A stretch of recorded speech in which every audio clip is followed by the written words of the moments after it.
Hello to all our viewers in Nigeria and around the world to Global TV News Cycle. We are in Nigeria's capital, Abuja. I am Chidinma Jawasen. We start with the presidency, where President Bola Tinubu has hinted at plans by his administration to address what he termed historical inadequacies of policymaking, which had been impeded by a lack of comprehensive data in Nigeria. The lack of comprehensive data, saying it had been a technological difficulty that has hindered the growth trajectory of Nigeria and the entire Africa, hampering the ability to make informed governance decisions. President Tinubu stated this on Thursday during the 2023 Comptroller General of Customs Annual Conference at Lagos Continental Hotel, Victoria. Because data is the guiding light in the ever-evolving landscape of the modern world, Nigeria can no longer afford to function in the dark. Meanwhile, the First Lady Oluremi Tinubu has urged the wives of state governors to complement President Bola Tinubu's renewed hope agenda for good governance to spread across the board. She gave the admonition while receiving the wives of governors across the nation and the FCT representative in the presidential villa yesterday. She stated that it was imperative for state leaders, especially those in opposition parties, to work with the presidential agenda in tackling issues affecting the citizenry. The First Lady lauded the wives of governors for their personal projects and initiative in their various states to assist the vulnerable in society. Moving on, the Supreme Court has upheld the federal government's appeal in the verdict of the appeal court charges against Nnamdi Kanu. In upholding the government's appeal, the Supreme Court held that Kanu must face trial at the Federal High Court. Sharon Ajay has the details. The Supreme Court, in the judgment delivered by Justice Emmanuel Ejim but prepared by Justice Garba Lawal, held that the Court of Appeal was wrong to rule that Kanu could not be tried again based on the illegality perpetrated against him by the federal the Nigerian court from proceeding with trial. Justice Lawal said that no Nigerian law was cited in the suit seeking Kanu's release on the grounds of unlawful adoption from Kenya. What the Supreme Court says represents the law. We respect it. We go by it. There is no other way. We had hoped that it would come our way, but it has gone the other way. It simply means that we have to go back to the High Court and get done with this quickly. According to the court, at the moment, the remedy for such an action is for Kanu to file a civil matter against the act. Instead of removing, the Apex Court subsequently ordered that Kanu should go and defend himself in the remaining 7 counts of terrorism charges against him. But I'm very consoled by what the Supreme Court said, that treated the way he was treated. His bail ought not to have been revoked, his home ought to have been invaded. All that is a consolation to us. So we have hope. Kanu was not present in court for the judgment, the latest development in a case that has lasted for years. Friday's judgment was delivered amidst tight security and followed calls by Ohana Kanu's release.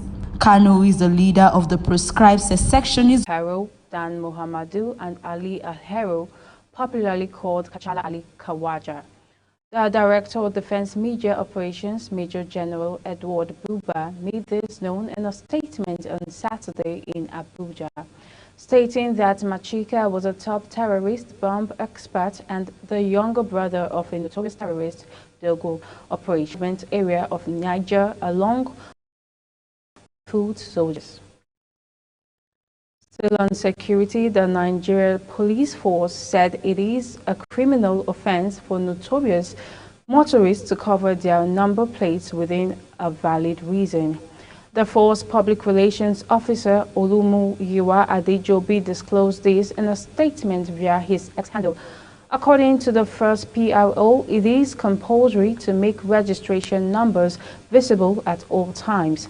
Adejobi further stated that it is a common thing to see many vehicles owners and drivers to cover their number plates for no reason, adding that there are exceptions for pennant officers and heads of the three arms of the government who use pennants or flags on their official cars.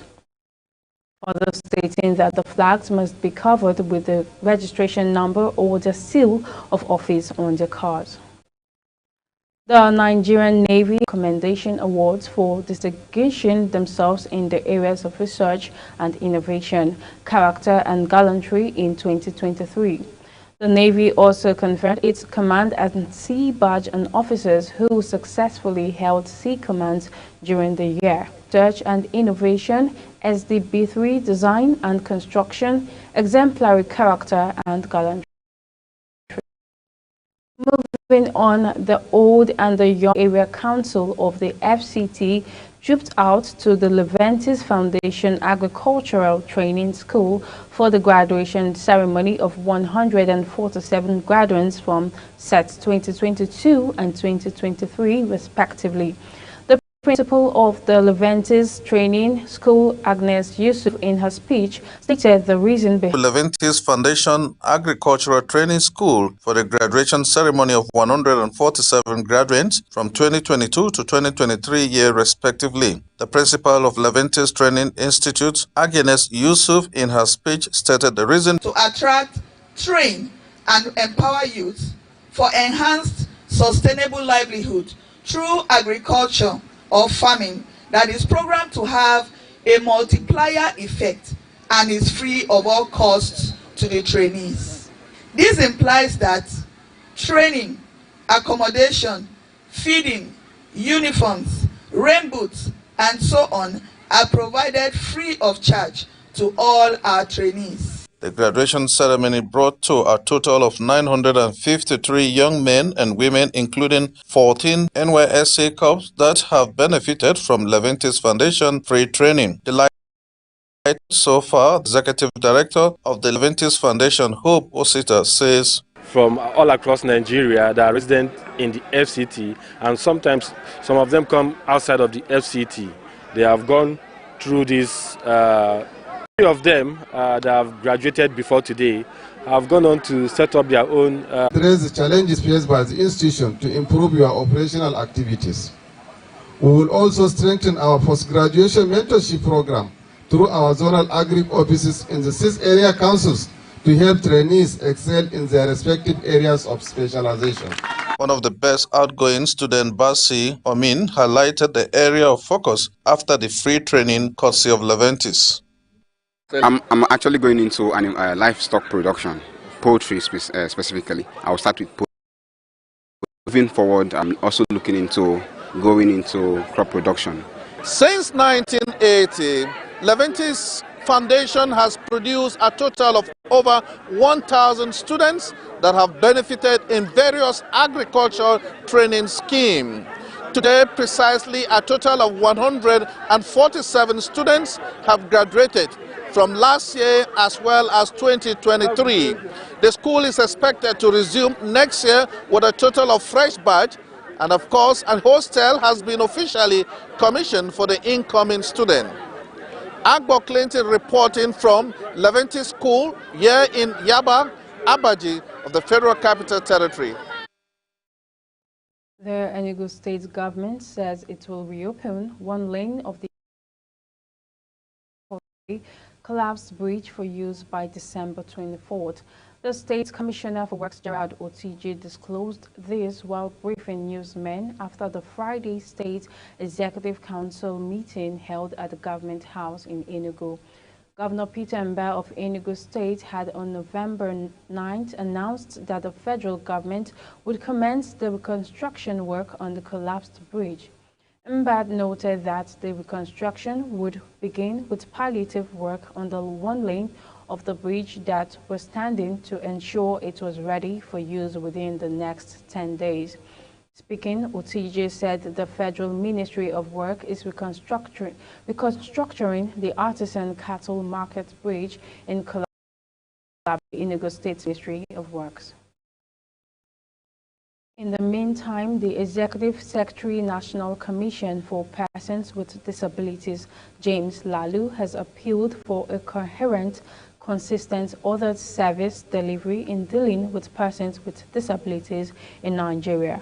Lally urged the minister to extend the same measures of understanding and opportunity to other institutions under the purview, such as the Nigerian Immigration Services, as Section 26 of the Act stated that priorities should be given to persons with disabilities in accessing government services, as obtaining international passports and other amenities pose a big challenge to PWDs.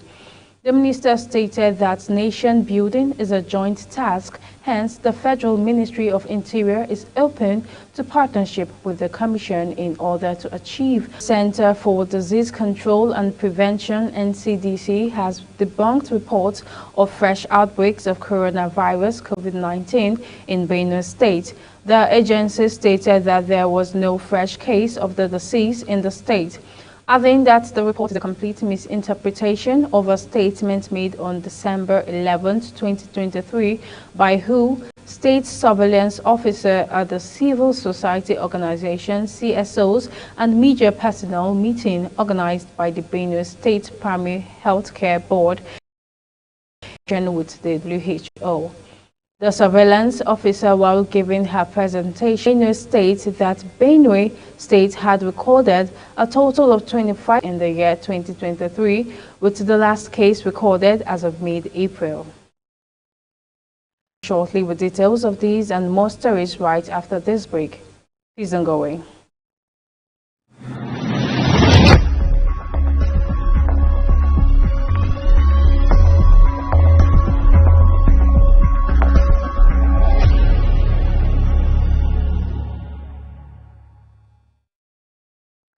Thank you for staying with us. This is Global Television News Cycle. And now on the foreign scene, the Court of the West African Bloc, ECOWAS, ordered on Friday the release of Niger's deposed President Mohamed Bazoum immediately from detention, where he has been held since July 26 coup. The court called for his immediate and unconditional release and ordered that Bazoum be reinstated. Bazoum had been held in his presidential residence with his wife and their son since he was overthrown. In mid-September, the deposed president appealed to the ECOWAS Court on Justice to obtain his release and the restoration of constitutional order in the country. Niger is currently suspended from Community of West African States. Other member states have in the past ignored rulings from the ECOWAS Court. And still on foreign news, Kuwait's leader Sheikh Nawaf al-Sabah has died at the age of 86. The Sheikh had held the oil-rich nation for the last 3 years after taking over from his half-brother Sheikh Sabah al-Sabah. The Crown Prince, 83-year-old Sheikh Mashal al-Sabah, has been named as his successor. Kuwait has announced 40 days of mourning and government offices are to close for 3 days. And on the business scene, the queues for premium motor spirits, popularly called petrol, increased in parts of Lagos, Ogun, Abuja, Niger, Nasarawa, and few besieged the nations that dispensed the commodity. But despite the situation on Friday, oil marketers stated that there was enough product to keep the country wet throughout the Yuletide season.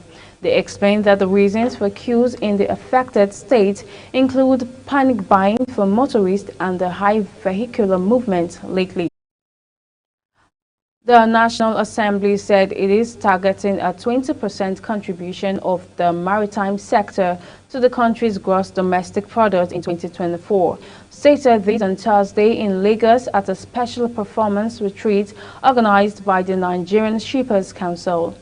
The retreat was themed Strengthening Economic Regulation of the Maritime and Blue Economy. Speaking at the event, Dan Sukis said that the sector, which was expected to deliver nothing less than 20%, was currently contributing less than 1%. And now in sports, the 55th edition of the edition marks another while pledging the commitment of the family National Sports Festival. Still on sports, some boxing stakeholders have expressed concern over the recent developments involving the World Anti-Doping Agency as well as decision of non-compliance against the Nigerian National Anti-Doping Organization could have significant repercussions for Nigerian boxing. WADA's recent statement revealed that they would be taking, despite Nigeria disputing WADA's allegations, the